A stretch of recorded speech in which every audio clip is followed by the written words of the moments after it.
Hi, my name is Dr. Steph Todd, and I am a Menopause Society certified practitioner and pediatrician. Dr. Todd, what does it mean to combine medical expertise with life coaching, and why did you decide to do both? A little bit of personal experience and a lot of evidence as to what it brings to the table. So as a physician, I'm used to talking about a diagnosis and making a plan and doing shared decision making with a patient, helping them understand the risks or the benefits or the choices that they have. But medicine doesn't end there. It doesn't end with the recommendation. There's also a whole series of implementation to make it effective, and that's where the coaching comes into play. So I'm sure you've had the experience, not you personally, but somebody might have had the experience where weight loss was potentially a recommendation for their health, for their cardiovascular health, for their metabolic health, for their diabetes risk factors, for breast cancer risk factors, and they leave the office and say, well, I know I'm supposed to lose weight. I've done everything. I don't know what I'm supposed to do. I don't know how to do that.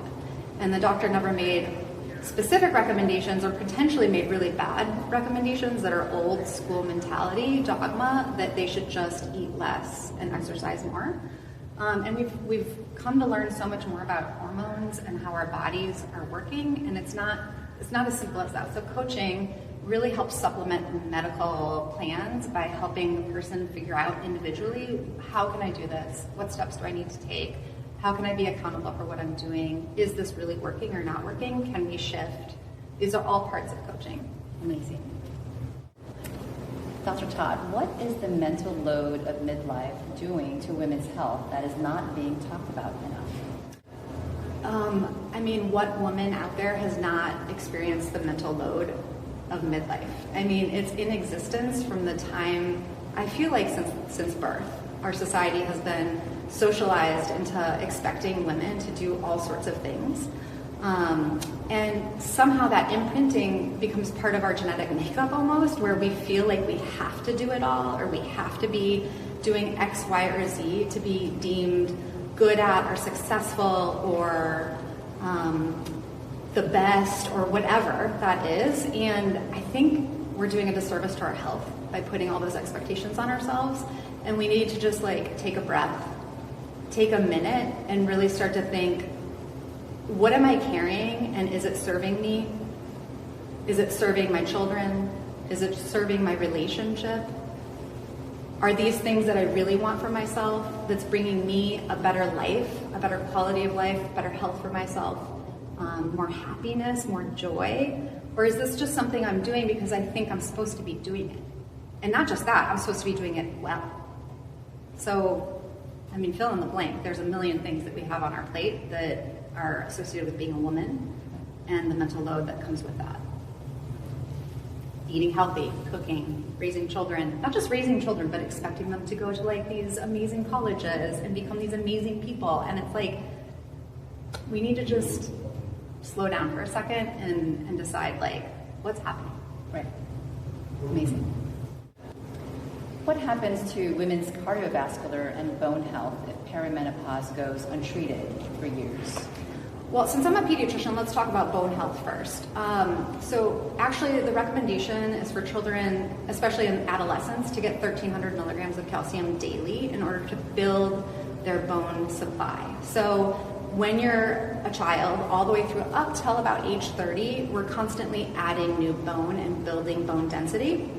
But after about age 30, we're just sort of turning it over and rebuilding at that amount. We don't continue to build more. We've reached our peak bone mass by about 30.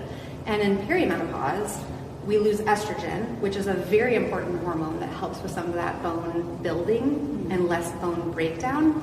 And our body flips into more bone breakdown and less bone building, and that leads to weaker bones overall. So part of what needs to happen earlier is that we optimize our calcium, our vitamin D, and our exercise. Bones need to be exercised by being strengthened, by resistance training, weight training, but also by lengthening. So some of that is flexibility or stretching. And that all increases bone health. In perimenopause, if we do nothing, then our estrogen levels are going to continue to go lower and lower and lower, and our bone density is going to continue to decrease and decrease and decrease. And overall, that increases our risk of osteoporosis in the end. So significant fracture risk.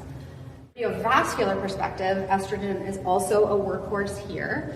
Estrogen is anti-inflammatory for up till about 10 years after menopause in particular. It works to decrease inflammation and to increase blood flow and vascular supply. So in the heart, the vessels are relaxed, there's good blood flow, you have decreased blood pressure, you have decreased plaque buildup, you have decreased heart disease through the effects of estrogen on the heart. When that estrogen level lowers, similar to osteoporosis, you have less and less vasodilation and more inflammation in your heart, which leads to more and more plaque buildup, which leads to more and more heart disease, which, newsflash, is the #1 killer of women, but it doesn't get enough attention. We're so focused on, breast cancer or all these other fears that are out there in social media or the regular media about women's health. Everybody's so focused on breast tissue and not the rest of our bodies. It's like, what happened here? Right. Heart disease is the #1 killer of women. So let's work on that. Yeah, and it's almost like, kudos to the Susan G. Komen. She Sure. did such a great job in making awareness towards breast cancer, and it almost left the other conversation behind. Yeah, I mean, nobody wants breast cancer. It's a terrible disease. Right. I wish that we had better ways to identify it sooner and to prevent women from getting it in the first place, but they're not getting it because of estrogen.